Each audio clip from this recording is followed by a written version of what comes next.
Now, our new book at bedtime.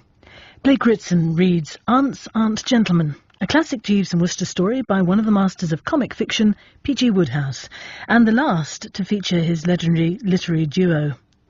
In today's episode, man about town and bon vivant Bertie Wooster finds that the London high life is taking its toll, rather.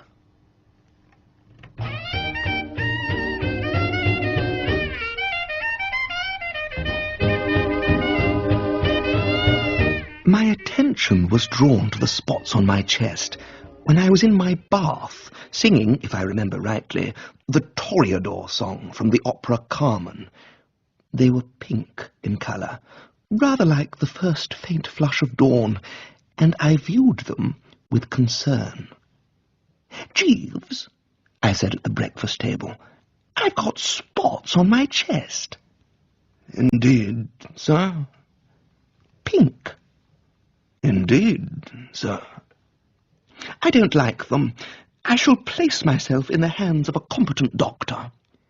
"A very prudent decision, sir." "My American pal, Tipton Plimsoll, recommends a medico of the name of E. Jimpson Murgatroyd. While I'm getting out of these clothes into something more spectacular, will you give him a buzz and make an appointment?" Seated in the old sports model some minutes later, and driving to keep my tryst with E. Jimpson Murgatroyd, I was feeling singularly light-hearted for a man with spots on his chest. Then I came abaft of a protest march and found myself becalmed.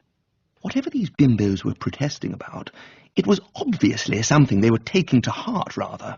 By the time I had got into their midst, not a few of them were saying it with bottles and brickbats, and the police seemed not to be liking it much.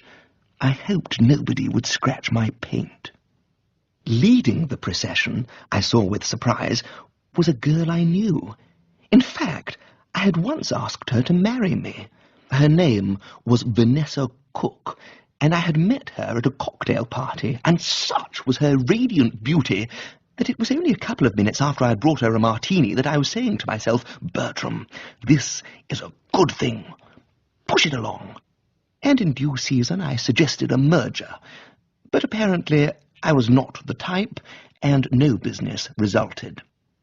Vanessa Cook was accompanied by a beefy bloke without a hat, in whom I recognised another old acquaintance, O.J. Orlo Porter to wit, who had been on the same staircase with me at Oxford. We had never really been close, he being a prominent figure at the Union, where he made fiery, far-to-the-left speeches, while I was more of the sort that is content just to exist beautifully. He was now in the employment of the London and Home Counties Insurance Company, and earned the Daily Bee by talking poor saps, I was one of them, into taking out policies for larger amounts than they would have preferred. The bottle-throwing had now reached the height of its fever, when all of a sudden the door of the car opened, and what the papers call a well-nourished body, male, leaped in and took a seat beside me. Gave me a bit of a start, I don't mind admitting, when I saw that what I had drawn was Orlo Porter. I directed his attention to the Drones Club scarf lying on the seat, at the same time handing him my hat. He put them on, and the rude disguise proved effective. Various rozzers came along, but they were looking for a man without a hat, and he was definitely hatted, so they passed us by. Of course, I was bareheaded, but one look at me was enough to tell them that this polished boulevardier could not possibly be the dubious character they were after. "Drive on, Wooster," said Orlo. "A spot of trouble?" I said. "Yes." "Often the way during these protest marches. What happened?" "I socked a cop." I could see why he was a bit emotional. Socking cops is a thing that should be done sparingly, if at all. Any particular reason?" He gnashed a tooth or two. "He was arresting the woman I love. She was heading the procession with me and shouting a good deal. He told her to stop shouting. Then he arrested her, and I socked him." "Good Lord," I said. "Is Vanessa Cook the woman you love?" "She is." Nice girl, I said, for there is never any harm in giving the old Selway. And, of course, radiant beauty-wise, in the top 10. A moment later, I was regretting that I had pitched it so strong, for the effect on Orlo was most unpleasant. His eyes bulged. "You know her," he said, and his voice was low and guttural. I saw that I would do well to watch my step. Slightly. We just met for a moment at some cocktail party or another." "That was all?" "That was all." "You're not, in any sense, intimate?" No, simply on good morning, lovely morning, is it not, terms. I had said the right thing. "You call her a nice girl. That puts in a nutshell my own opinion of her." "You're engaged, possibly?" "Yes, but we can't get married because of her father." "But surely you don't have to have her father's consent in these enlightened days." "Pah!" A look of pain came into his face, and he writhed like an electric fan. "You do if he is trustee for your money and you don't make enough at your job to marry on. My Uncle Joe left me enough to get married to 20 girls. He was Vanessa's father's partner in one of those big provision businesses, but I can't touch it because he made old Cook my trustee, and Cook refuses to part." "Why?"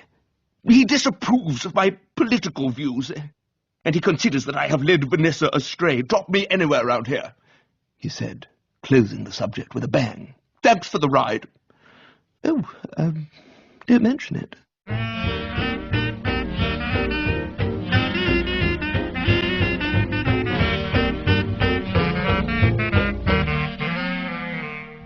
In spite of being held up by the protest march, I was early for my appointment, and was informed that the medicine man was with another gentleman. When the door of E. Jeeves and Murgatroyd's private lair finally opened, there emerged an elderly character with one of those square, empire-building faces. Seeing me, he drank me in for a while, said, "Hello," and conceive my emotion when I recognized him as Major Plank, the explorer and rugby football aficionado, whom I had last seen at his house in Gloucestershire, when he was accusing me of trying to get 5 quid out of him under false pretences. A groundless charge, I need scarcely say.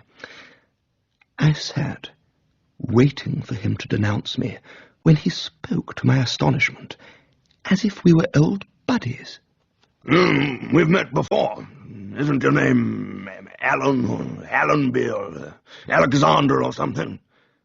"Wooster," I said, relieved to the core. I had been anticipating a painful scene. "I could have sworn it was something beginning with Al. It's this malaria of mine, pictured up in equatorial Africa, and it affects my memory. So, Wooster, how have you been? Pretty bobbish?" "Oh, fine, thanks, except that I've got spots on my chest." "Spots? One of my native bearers got spots on his chest, and we buried him before sundown. Had to. Well, Wooster, I would ask you to lunch, but I have a train to catch. I'm off to the country." He left me, as you may imagine, in something of a twitter, nor did the first sight of E. Jeeves and Murgatroyd do anything to put me at my ease. However, he turned out to be not nearly as pessimistic a God help us as he appeared to be at first sight. By the time he had weighed me and tapped me all over like a whiskered woodpecker, words of good cheer were pouring out of him like ginger beer from a bottle. "I don't think you have much to worry about," he said. "The spots will disappear in a few days. But," he added, this chipped a bit off my joie de vivre. "But what?" He was looking like a minor prophet, about to rebuke the sins of the people. "Mr. Wooster, you are a typical young man about town." "Oh, thanks," I responded, for it sounded like a compliment, and one always likes to say the civil thing. "You drink and smoke too much. You stay up too late, you don't get enough exercise. You must give up this unwholesome London life. If you do not do this, I cannot answer for the consequences. He had shaken me, but I was not dismayed. Would it be all right, I asked, if I went to stay with my aunt in Worcestershire? I see no objection, provided the conditions are right. Your life would be quiet, practically unconscious. No late hours, none. The early dinner, the restful spell with a good book, and so to bed. Then by all means, do as you suggest. Splendid. I'll ring her up right away.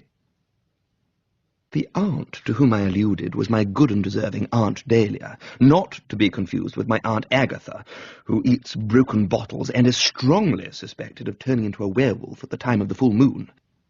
If Aunt Dahlia ever turned into a werewolf, it would be one of those jolly, breezy werewolves whom it is a pleasure to know. Then that's that, I said, all buck and joviality, and I slipped him a purse of gold and went off to phone Aunt Dahlia. "Hello, aged relative," I began. "Hello to you, you young blot on Western civilization. What's on your mind, if any? Talk quick, because I'm packing." "Oh, are you going somewhere?" "Yes, to Somerset, to stay with friends of mine, the Briscoes." "Oh, curses." "Why?" "Well, I was hoping I might come to you for a short visit." "Well, sucks to you, young Bertie, you can't." "Well, then I'll just have to take a cottage somewhere."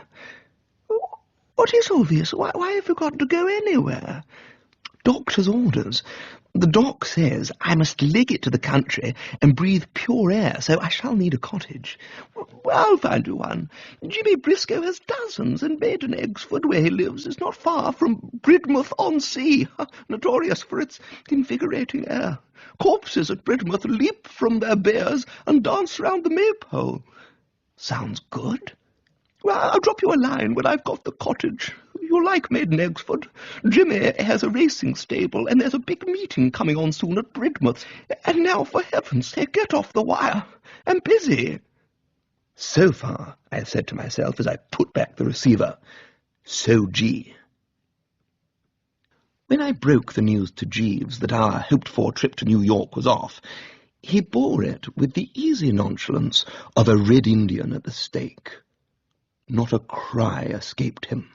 Merely an "Indeed, sir."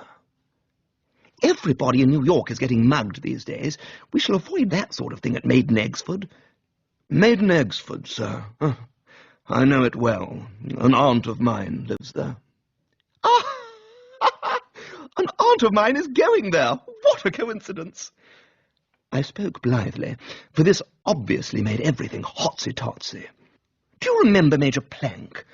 The explorer bloke who accused me of trying to chisel him out of £5 when you came along and said you were Inspector Witherspoon of Scotland Yard and that I was a notorious crook known as Alpine Joe, and you took me away."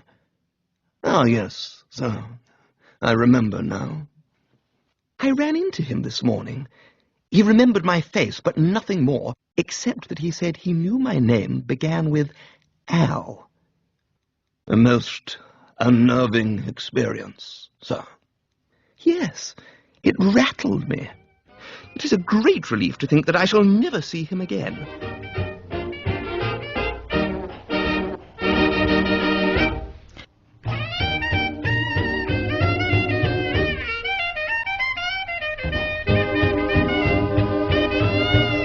As I reached Journey's End at about the hour of the evening cocktail, I got my first glimpse of the rural haven which was to be the Wooster home for I don't know how long. Well, I had a sort of idea that there would be what they call subtle but well-marked differences between Maiden Eggesford and such resorts as Paris and Monte Carlo, and a glance told me I had not erred. It was one of those villages where there isn't much to do except walk down the main street and look at the Jubilee watering trough, and then walk up the main street and look at the Jubilee watering trough from the other side. The only thing wrong with the place was that it appeared to be haunted, for as I alighted from the car, I distinctly saw the phantasm of Major Plank. It was coming out of the local inn, the Goose and Grasshopper. As I gazed at it, with bulging eyes, it vanished round a corner, leaving me in something of a twitter. I speedily pulled myself together and went into the cottage. Jeeves was there, and he brought me a much-needed refresher, in deference to Jeeves and Murgatroyd, a dry ginger ale. Most extraordinary thing, Jeeves. I could have sworn I saw Major Plank coming out of the pub just now. No doubt you did, sir. Major Plank is the guest of Mr. Cook of Eggesford Court. Why, you could have knocked me down with a cheese straw. You mean he's here? Yes, sir. Well, I'm not sure I like this, Jeeves. I think we might discard this ginger ale and substitute it for a dry martini. Very good, sir. Murgatroyd will never know. Precisely, sir. And so, having breathed considerable quantities of pure air and taken a couple of refreshing looks at the Jubilee watering trough, to bed early, as recommended by E. Jimpson. The result of this following of doctor's orders was sensational. After about 10 hours of restful sleep, I sprang from between the sheets and headed for the breakfast table like a 2-year-old. I had cleaned up the eggs and bee and was smoking a soothing cigarette when the telephone rang, and Aunt Dahlia's voice came booming over the wire. "Hello, old ancestor."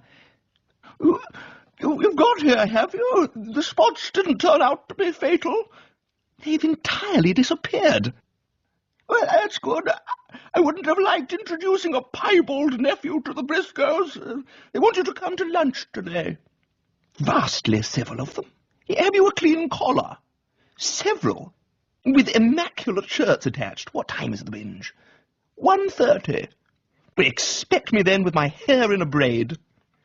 The invitation showed a neighbourly spirit, which I applauded, and I said as much to Jeeves. "They sound good eggs, these Briscoes." "I believe they give uniform satisfaction, sir." "Aunt Dahlia didn't say where they lived." "At Eggesford Hall, sir." "And how does one get there?" "One proceeds up the main street of the village to the high road, where one turns to the left. You cannot miss the house. It is large and stands in extensive grounds." "And you, I take it in my absence, will go and hobnob with your aunt?" "No, sir. I understand she has gone to Liverpool for her annual holiday." "Liverpool, egad! Sometimes one feels that aunts live for pleasure alone." I made an early start. Reaching the high road where Jeeves had told me to turn to the left, I thought I had better make sure. And by Jove, I found that he had goofed. I accosted a passing centenarian and asked which way I turned for Eggesford Court, and he said, to the right. It just showed how even Jeeves can be mistaken. On one point, however, he had been correct. A large house, he had said, standing in extensive grounds. I had been walking what must have been a mile and a half, and came in sight of such a residence, when there appeared from nowhere a cat. It was a cat of rather individual appearance, being black with splashes of white about the ribs and also on the tip of its nose. I chirruped and twiddled my fingers, and was proceeding to pick it up when the welkin was split by a stentorian "Hi!" Turning, I perceived a red-faced little half-portion brandishing a hunting crop. This, I took it, was the Colonel Briscoe who had asked me to lunch, and though at the moment he had the air of one who would be glad to dissect me with a blunt knife, better conditions would be bound to prevail as soon as I mentioned my name. "Wooster! Bertram!" I said, tapping my chest. He continued to effervesce, his face now a rather pretty purple. "What are you doing with that cat?" I preserved a dignified calm. "You were making away with it." I drew myself up to my full height. Heated words were on the tip of my tongue, but I kept them in status quo. After all, the man was my host. "You wrong me, Colonel. I wouldn't dream such a thing." "Yes, you would. And don't call me Colonel." But I didn't give up. We Woosters don't. It was awfully kind of you to ask me to lunch. I don't say he actually frothed the mouth. "Ask you to lunch? I wouldn't ask you to lunch." I think he was about to add, "with a 10-foot pole," but the next moment Major Plank appeared, and the scales fell from my eyes. I had come to the wrong house. I had asked the way to Eggesford Court, and if you say court when you mean hall, there's bound to be confusion. "Good Lord," I said, suffused with embarrassment. "Aren't you Colonel Briscoe?" He didn't deign to answer that one, and Plank started talking. "Why, hello, Wooster. I didn't know you knew Cook." "Do you know him?" said the purple chap, evidently stunned by the idea that I could have a respectable acquaintance. Of course I know him, though under what circumstances I've forgotten. It'll come back, but at the moment all I know is that he has changed his name." "You'll join us at lunch?" said Plank. "Oh, I'm sorry. I'm lunching at Eggesford Hall with the Briscoes." This caused Cook to snort visibly. "Ah, I knew it. I knew you were Briscoe's hireling." "What are you talking about, Cook?" asked Plank, not abreast. "This man is in the pay of Briscoe, and he came here to steal my cat. Hold him there, Plank, while I go and telephone the police." And so saying, he legged it. Fortunately, Plank was in a friendly mood. "I think you had better be off, Wooster. I don't say Cook will be back with a shotgun, but you never know." His advice struck me as good. I took it, particularly anxious to get together with Jeeves and hear what he had to say about the strange experience. As always, he listened attentively, and when I had finished, came as near to smiling as he ever does. That is to say, a muscle at the corner of his mouth twitched slightly, as if a mosquito had settled there momentarily. "I think I can explain, sir?" It seemed incredible. I felt like Dr. Watson hearing Sherlock Holmes talking about the 147 varieties of tobacco ash. Amazing. "Elementary, sir. I found the habitué of the Goose and Grasshopper a ready source of information. It appears that bad blood exists between Mr. Cook and Colonel Briscoe. Furthermore, they are rival owners of racehorses, and in the forthcoming contest at Bridmouth-on-Sea, the race will be a duel between Colonel Briscoe's Simla and Mr. Cook's Potato Chip." But, Jeeves, what I want to know is why Cook got into such a frenzy about this cat. "It seems, sir, that the cat was a stray which appeared one morning in the stable yard, and Potato Chip took an instant fancy to it." I'd have thought that a human vampire bat like Cook would have had a stray cat off the premises with a single kick. Something of that nature did occur, and the result was disastrous. Potato Chip became listless and refused his food. Then one day the cat returned, and the horse immediately recovered both vivacity and appetite. Golly! It ought to have been in a merry mood that I braked the car at the front of Eggesford Hall, but it wasn't. Colonel and Mrs. Briscoe proved genial hosts. There were also present, besides Aunt Dahlia, the Rev. Ambrose Briscoe and his daughter Angelica, a very personable wench with whom, had I not been so preoccupied, I should probably have fallen in love. And it wasn't so much as finding myself practically next door to Vanessa Cook that worried me. It would have been pretty difficult to go anywhere in England where there wasn't somebody who had turned me down at one time or another. No, it was the thought of Pop Cook and his hunting crop. The result was that I did not shine at the festive bee, something Aunt Dahlia made abundantly clear to me when the meal was over. "What's the matter? I told Jimmy and Elsa that my nephew might look like a half-witted halibut, but wait till he starts talking, I said. We'll have you in stitches. And what occurs? Quips, sallies, diverting anecdotes? No, sir. You sit there, stupefying yourself with food and scarcely a sound out of you. And the way you waded into that port. I am sorry, aged relative, but I am not myself today.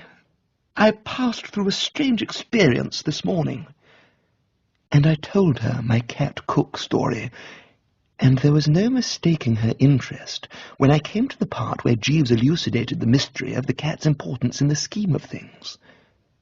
"Do you mean to say," she yipped, "that if someone had got away with that cat, it would be all up with Potato Chip's training?" "So Jeeves informs me." When an aunt says, it means something, and I was filled with a nameless fear. The afternoon had now hotted up, and what with a substantial lunch and several beakers of port, I was practically in dreamland, so when I came on a little turning leading to a wooded country, I stopped, and it wasn't long before sleep poured over me like a healing wave. I woke to find there was something attached to my portside biceps. It was Orlo Porter. "I beg your pardon, sir, for interrupting your doze, but I am a bird watcher, and I was afraid your snoring—" He now seemed to recognize me. "Wooster, you blasted, slimy, creepy, crawling serpent. I might have expected this." "Expected what?" "That you would have followed Vanessa here, your object, to steal her from me." "I haven't followed anyone anywhere." I debated with myself whether to add old man, and decided not. "Wooster, if I catch you trying to inflict your beastly society on Vanessa, I shall have no hesitation in tearing your insides out." He started to walk away, paused, added over his shoulder the words, "With my bare hands," and was gone.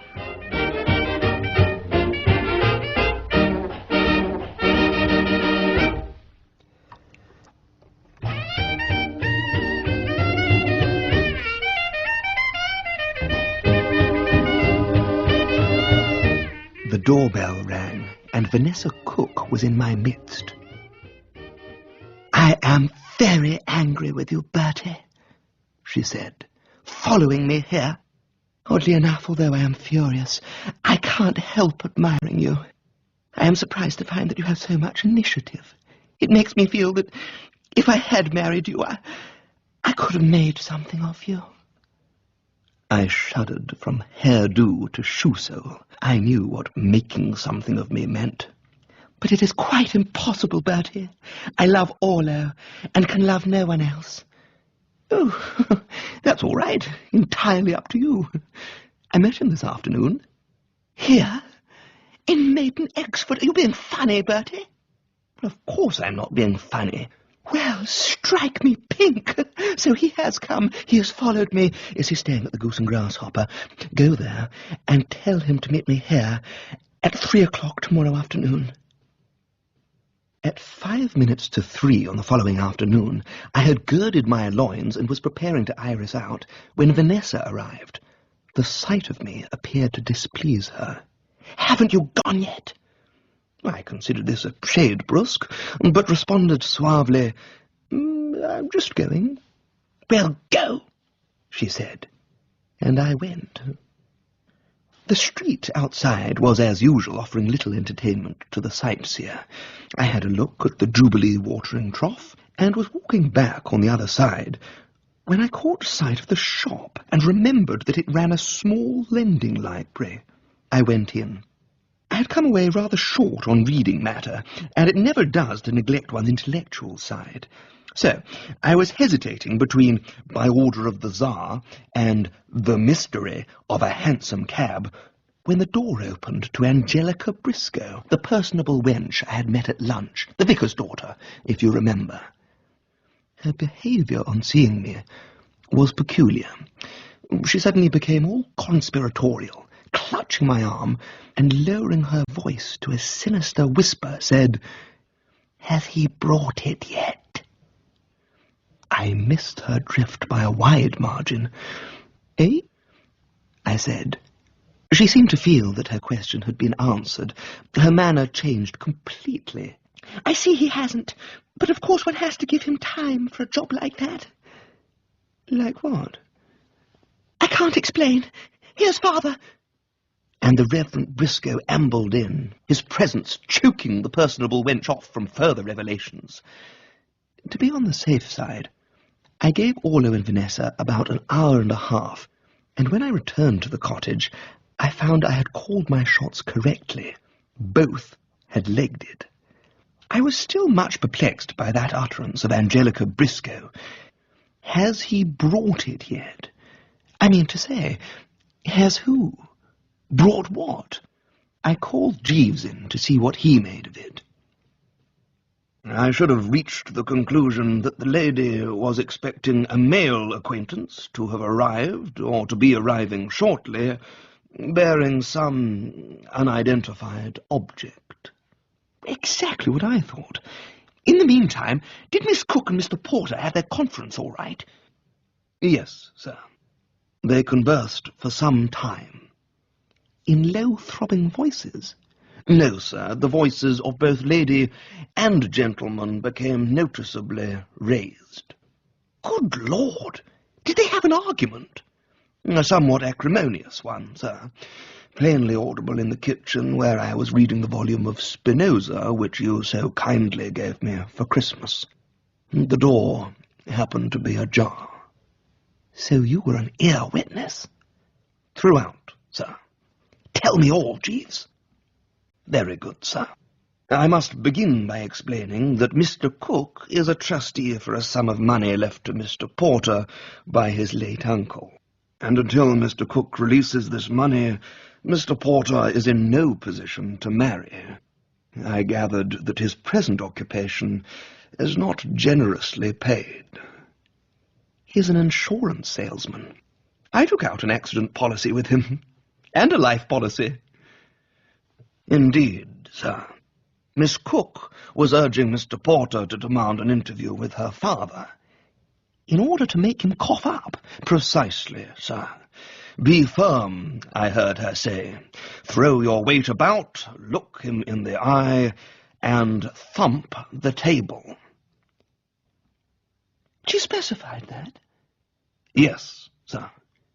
To which he replied that any time he started thumping tables in the presence of Mr. Cook, you could certify him as mentally unbalanced and ship him off to the nearest home for the insane. Wow! I wouldn't have thought Porter would have shown such...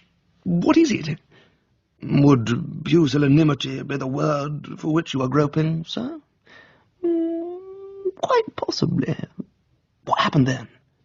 It was almost immediately after Mr. Porter's refusal to go to Mr. Cook and thump tables that Miss Cook introduced the cat into the conversation. Cat? What cat? The one you met at Eggesford Court, with which the horse, Potato Chip, formed such a durable friendship.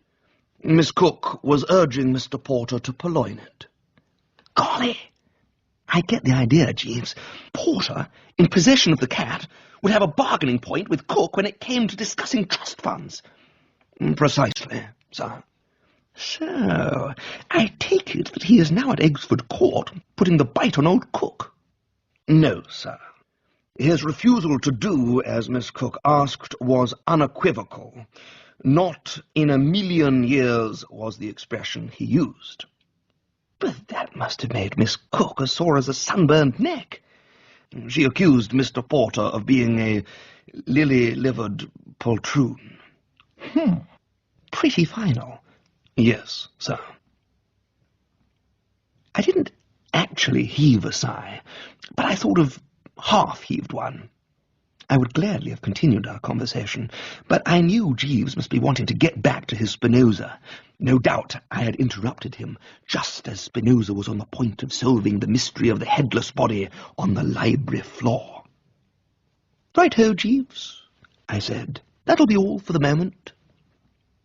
I spoke lightly, but I wasn't feeling so dashed light. Those cryptic words of Angelica Briscoe had shaken me. By speaking in riddles, A. Briscoe had given me a mystery to chew on, and that is how you get headaches. I was beginning to get one now, when my mind was taken off the throbbing which had started. The front door was thrown open, and through it came Vanessa Cook. Her cheeks were flushed, her eyes glittering. "Bertie," she said. "Hello?" I said. "Bertie! I will be your wife." You would have expected this to have drawn some comment, such as, "You'll be my what?" But I remained sotto voce, my eyes bulging. "We shall have a quiet wedding, just a few people I know in London." "But I thought you were going to marry Orlo Porter." "You did you? Would any girl with an ounce of sense marry a man who refuses to do the least little thing she asks him because he is afraid of her father?" "No, I am quite content with you, Bertie. By the way, I do dislike the name Bertie. I think I shall call you Harold. You have many faults, of course. I shall be pointing some of them out when I am at leisure. For one thing, you smoke too much. Tolstoy," she said, mentioning someone I had not met, "says that just as much pleasure can be got from twirling the fingers." My impulse was to tell her Tolstoy was off his onion, but I choked down the heated words. For all I knew, the man might be a bosom pal of hers. "And that silly laugh of yours, you must correct that. If you are amused, a quiet smile is ample." She would probably have gone on, but at this moment Angelica Briscoe came bursting in. "Has he brought it yet?" she yipped. Then she saw Vanessa, added the word "golly," and disappeared like an eel into mud. Vanessa followed her with an indulgent eye. "Eccentric child," she said. I agreed, and shortly after Vanessa went off, leaving me to totter to a chair and bury my face in my hands. The next moment, my late father's sister Dahlia staggered in, pirouetted a while, cursed a bit, recovered her equilibrium, and said, "Has he brought it yet?" "Brought what?" "The cat, of course, you poor dumbbell. Cook's cat. I'm kidnapping it. Or rather, my agent is. I told him to bring it here." I was reft, as they say, of speech. If there is one thing that affects a nephew's vocal cords, it is the discovery that a loved aunt is all foggy about the difference between right and wrong. And aware that her goings-on required a bit of explanation, Aunt Dahlia started off at 75 miles per hour, thus. "I must begin by making clear to the meanest intelligence, yours, to take an instance at random, how extremely sticky my position was on coming to stay with the Briscoes. Jimmy, when inviting me to Eggesford Hall, had written in the most enthusiastic terms of his horse Simla's chances in the forthcoming race. He said it was a snip, and putting a large bet on him would be like finding money in the street, and I, poor weak woman, allowed myself to be persuaded. I wagered everything I possessed, down to my more intimate garments. It was only after I got here and canvassed local opinion that I realized that Simla was not a snip. Cook's potato chip was just as fast. In fact, the thing would probably end in a dead heat unless, get this, Bertie, unless one of the two animals blew up in its training. And then you came along with your information about Potato Chip not being able to keep his mind on the race without this cat there to egg him on. You can picture my state of mind. If it hadn't been for Angelica Briscoe, I think I would have had a nervous breakdown." "Angelica Briscoe?" I managed to say. "Yes, I found that she, too, had betted heavily on Simla. I told her about the cat, and she was enthusiastically in favour of stealing it. This is a job for Billy Graham, she said. He is the king of the local poachers, and Angelica is a great buddy of his. She told him about our anxiety, and he said he would attend to the matter immediately. I went on being appalled. Her scheme of engaging the services of a hired bravo who would probably blackmail her for the rest of her life shook me to the core. As for Angelica Briscoe, one asked oneself what clergymen's daughters were coming to. You can't do this, old blood relation. It's as bad as nobbling a horse. But you don't understand. These small country meetings. It's not like Epsom or Ascot. A little finesse from time to time is taken for granted. It's expected of you. Entertain the cat when it arrives. Try it with a spot of milk. And with these words, she exited left centre, as full of beans as any aunt that ever stepped. Jeeves entered. He had his arms full. "We appear to have this cat, sir." "So, he brought it?" "Yes, sir. A few moments ago."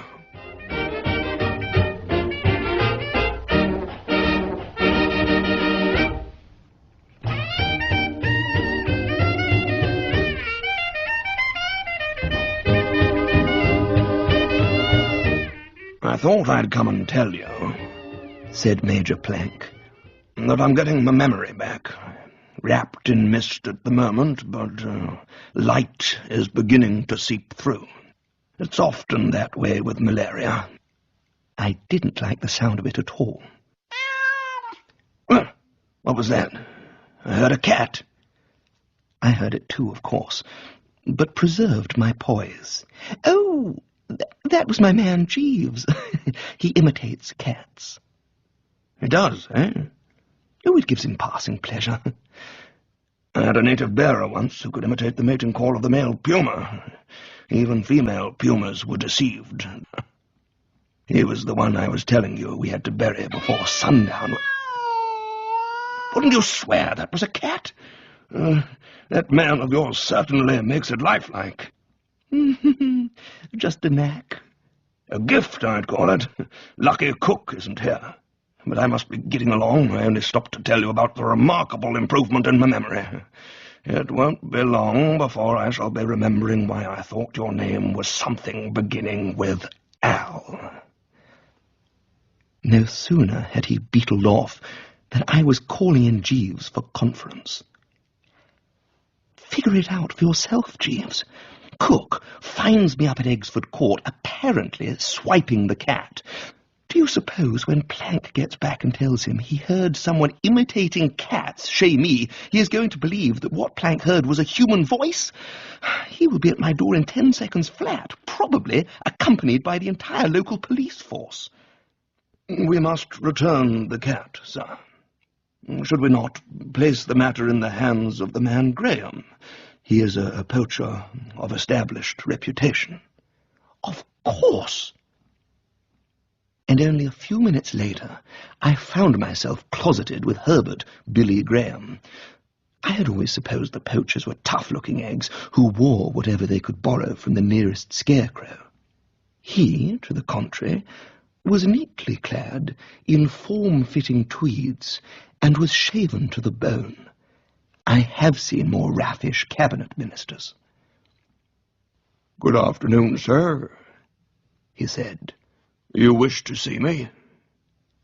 "It's about this cat."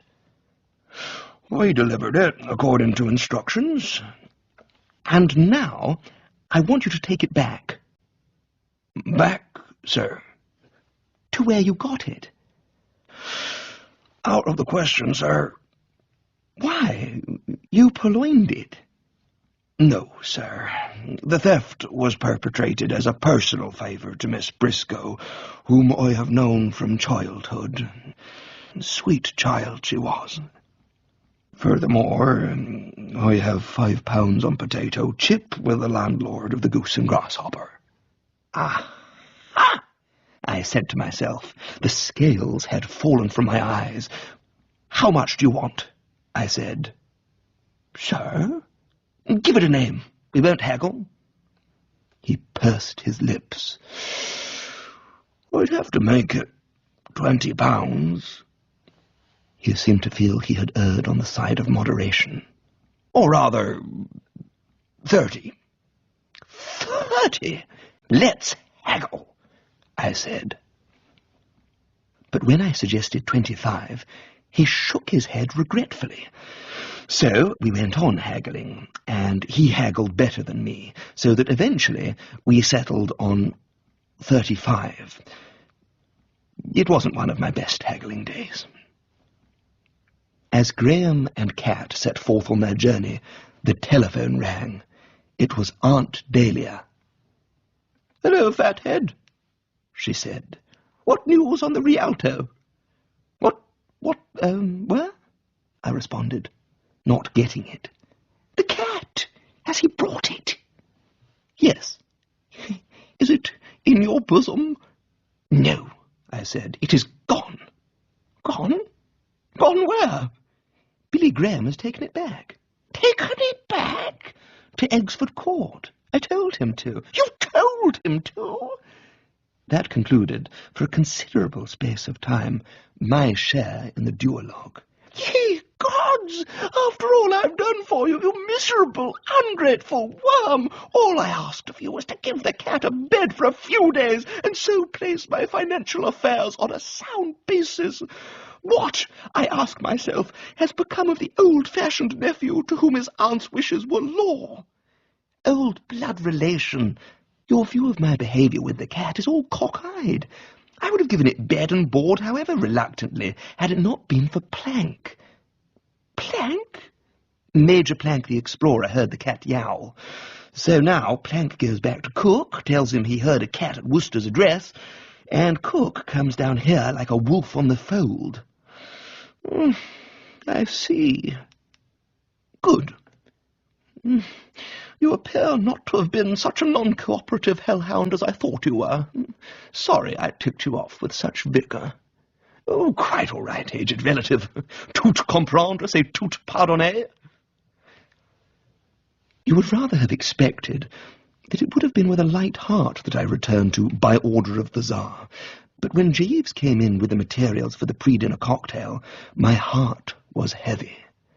When I told him I was engaged to be married, he betrayed no emotion, continuing to look as if he had been stuffed by a good taxidermist. "Indeed, sir. May I offer my congratulations, sir?" "No, Jeeves, you may not. Not by a jugful. Miss Cook disapproves of a variety of things. Cocktails, for instance, will be barred, and that is not the worst." "You horrify me, sir." "She says I must give up smoking." "Give up smoking, Jeeves?" "Yes, sir. You will notice that I am shuddering." "The trouble is that she is greatly under the influence of a pal of hers called Tolstoy. You won't believe this, Jeeves, but he says that no one needs to smoke, as equal pleasure can be obtained by twirling the fingers. The man must be an ass. And I've not mentioned the principal objection to the marriage. Orlo Porter. The mere suspicion that I was inflicting my beastly society, as he put it, on Miss Cook was enough to make him tell me that he would tear out my insides with his bare hands. What'll he do when he finds I'm engaged to her?" The telephone tootled in the hall. "It was Mr. Porter, sir." "Well, what did he say?" "I found the gentleman incoherent at the outset. He gave me several messages to give to you." "Messages?" "Yes, sir, embodying what he proposed to do to you when next you met. His remarks were difficult to put into practice. His threat, for instance, to pull off your head and make you swallow it." "He said that?" "Among other things, but you need have no apprehension, sir. I have succeeded in drawing Mr. Porter's fangs." "Really? How?" By reminding him that you have taken out an accident policy with him, and drawing his attention to the inevitable displeasure of his employers if through him they were mulcted in a substantial sum of money. I had little difficulty in persuading the gentleman that anything in the nature of aggressive action on his part would be a mistake. Jeeves, your resource and ingenuity have stunned me. Yes, sir, but it is only half a battle. I hesitate to touch on a delicate subject. Touch on, Jeeves. But I gathered that the idea of marriage with Miss Cook is not wholly agreeable to you, and it occurred to me that much unpleasantness would be avoided were the lady and Mr. Porter to be reconciled. It would indeed, but the rift is serious. Yes, because of Mr. Porter's refusal to approach her father and demand the money which the latter is holding in trust for him. Well, according to you, he said he wouldn't approach her father in 1,000,000 years. Indeed, but a gentleman mellowed by a good dinner is always more amenable. I started visibly. Jeeves, I believe you've got something. I think so, sir. He shimmered out, and as I was getting up to go and see Orlo, in came Vanessa Cook. She picked up by order of the Tsar. Trash. It really is time you began reading something worthwhile. I don't expect you to start off with Turgenev and Dostoevsky, she said, evidently alluding to a couple of Russian exiles she had met in London who did a bit of writing on the side. But there are plenty of good books which are easier. I have brought one with me. It is a collection of whimsical essays. The Prose Ramblings of a Rhymester by Reginald Sprocket. I will leave it here. I must be off. She opened the door, then started back with a gasping cry. Father, he's coming up the garden path. She bounded into the kitchen, slamming the door behind her, and if she was perturbed, I was on the perturbed side too. Well, Mr. Wooster, as I understand you are calling yourself now, it may interest you to know that Major Plank, who had lost his memory, recovered it last night, and he told me all about you. You are a notorious crook, known to your associates as Alpine Joe, and you are now in the pay of Colonel Briscoe, who has employed you to steal my cat. Have you anything to say? Yes, I said. No, you haven't, he said. I could explain everything, I said. No, you can't, he said. And by Jove, I suddenly realized I couldn't. Matters, therefore, seemed to be at what you might call a deadlock, when a noise like an explosion in a gasworks erupted, and I saw that he was holding the slim volume which Vanessa, the silly ass, had omitted to take off stage with her. This book, he yowled. My daughter has been here. She did look in. Ha! I knew what that ha meant. It was short for, I shall now thrash you within an inch of your life. Fortunately, the dimensions of the sitting room did not permit of a full swing. Cook had to confine himself to chip shots, which an agile person like myself had little difficulty in eluding. And so we carried on with our rhythmic dance till my guardian angel arranged that Cook should bump into the grandfather clock and come a perler. And while he was still on the floor, I acted with the true Wooster resource, swiftly recalling Gussie Fink-Nottle, who once plucked a picture from Aunt Dahlia's wall and brought it down on Spode's head. The head came through the canvas, and Spode, momentarily bewildered at finding himself wearing a portrait round his neck like an Elizabethan ruff, gave me the opportunity of snatching a sheet from the bed and enveloping him in it, rendering him null and void. I went through a precisely similar routine now, firstly applying the picture, and then the tablecloth. After which I withdrew, and went off to the Goose and Grasshopper. to see Orlo.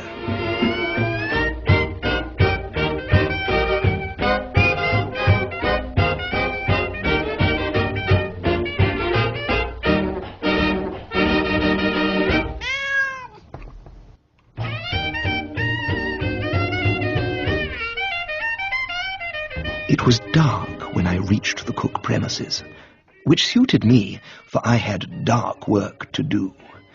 I halted the car about halfway up the drive and took the shortcut across country. The visibility being poor, the terrain lumpy, and the cat wriggling, it was a pretty safe bet that sooner or later I would come a perler. This I did as I approached the stables. I struck a wet patch, my feet slid from under me, the cat shot from my arms, and I found myself face down in what was unquestionably mud. I extracted myself and had rounded the house when something gleamed in front of me, and before I could stop myself, I was stepping into a swimming pool. It was with mixed emotions that I rose to the surface, and there was the agreeable thought that this would do much to reduce the bouquet I had been giving out. So I floated there like a water lily. Or perhaps it would be better to say, dead fish. Moments later, I heard the sound of galloping feet, and a human form splashed into the pool beside me. Help! I had no difficulty in recognizing the voice of Orlo Porter. Oh, hello, Porter. Can't you swim? No. Then I was about to say, but refrained and hauled him to the shallow end. What are you doing in these parts, Porter? I came to see that blasted cook. You remember your advice, approach the old child of unmarried parents after he has had dinner. A lot of good it did me. Cook refused to part with a penny. By the way, Bertie, what are you doing here? Oh, just cooling off, Orlo. Just cooling off. I see. Well, good night. It was with water dripping from my person, but with a song in my heart, that some minutes later I climbed from the pool and started to where I had left the car. With the cat delivered, I drove back to the cottage. The song in my heart rose to fortissimo, only to die away in a gurgle as I got out of the car and something soft and furry brushed against my leg.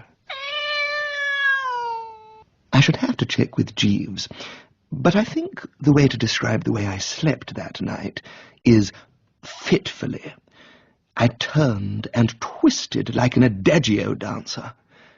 It was consequently in sombre mood that I went across to the Goose and Grasshopper for breakfast at 6:30.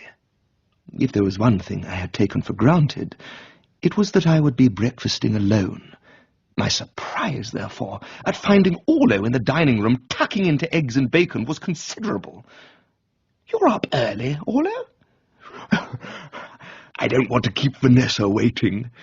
She's gone to get the Bentley." "The Bentley?" "My dear Bertie, we've got to elope in something." "Elope? Oh, you could knock me down with a ham sandwich. I thought you weren't on speaking terms." His response was a hyena-esque guffaw.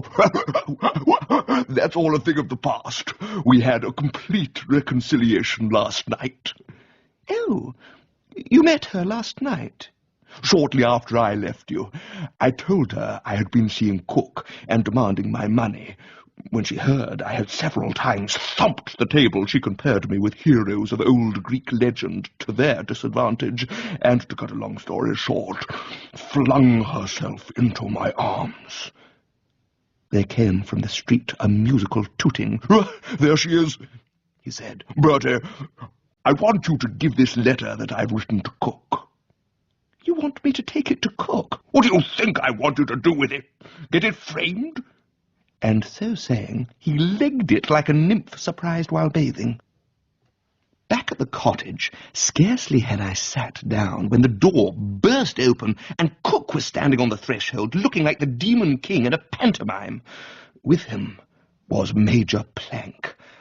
"We're in luck, Cook," Plank said. "They haven't started yet, because if they had, the bounder wouldn't be here, would he?" "You're right," said Cook. Then addressing me, "Where is my daughter, you scoundrel?"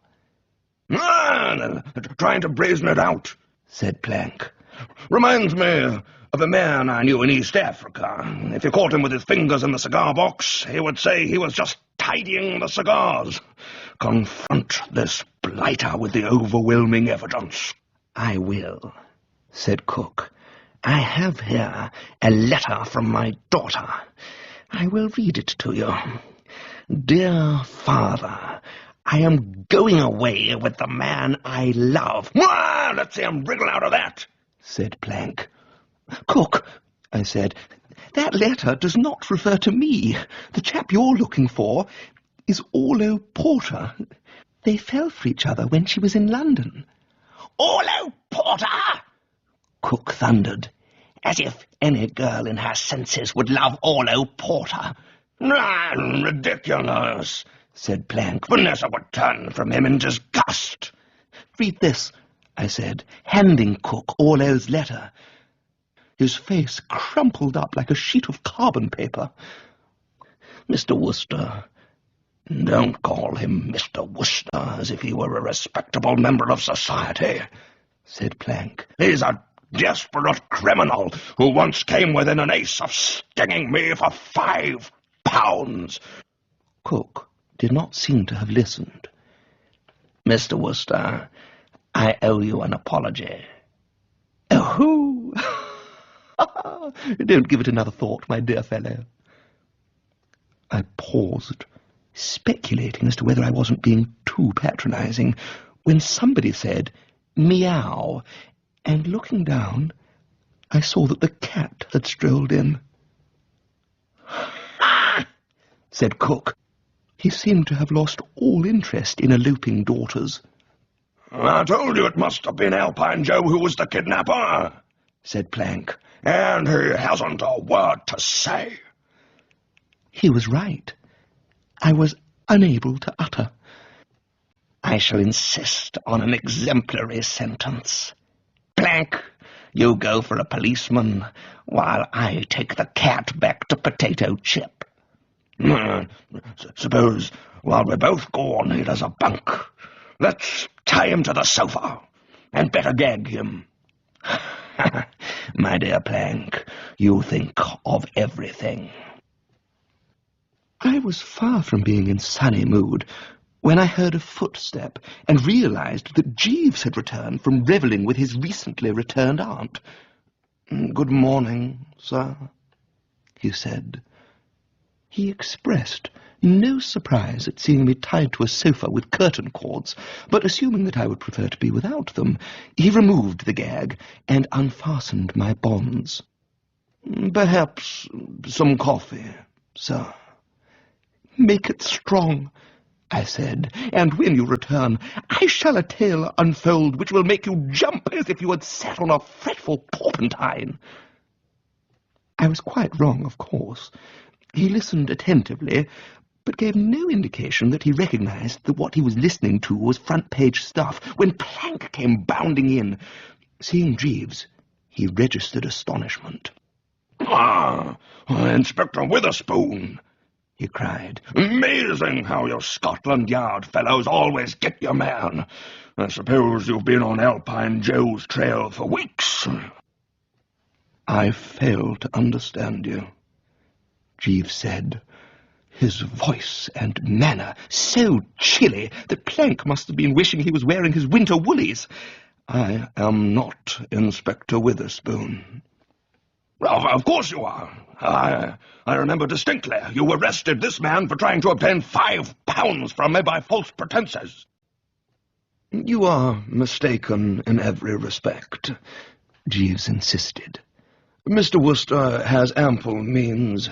I can speak with authority as to Mr. Wooster's financial standing, for I am his solicitor and prepare his annual income tax return." Plank was looking very thoughtful. no doubt wondering how he was going to explain to Cook, whom by tying people to sofas he had rendered liable for heavy damages, for assault and battery and all sorts of things. These African explorers think quick. He was out of the room in a flash. My first move after he had left us was, of course, to pay a marked tribute to Jeeves. This done, we struck the more social note. "How was your aunt, Jeeves?" "At first, somewhat dispirited. She had lost her cat, sir." I gasped. A sudden idea had struck me. We Woosters are like that. We are always getting struck by sudden ideas. "Jeeves, could it be? Do you think it's possible?" "Yes, sir. She described the animal to me in minute detail, and there can be no doubt that it is the one now in residence at Eggesford Court." "Then we've got Cook cold." "So it would seem, sir." We go to him and tell him he can carry on plus cat till the race is over, paying, of course, a suitable sum to your aunt. And in addition, we make it a proviso that he gives all old Porter his money. Am I right, Jeeves? "Indubitably, sir." And another thing. I have thought for some time that the hectic Russian swirl of life in Maiden Eggesford can scarcely be what E. Jimpson Murgatroyd had in mind when he sent me to the country to get a complete rest.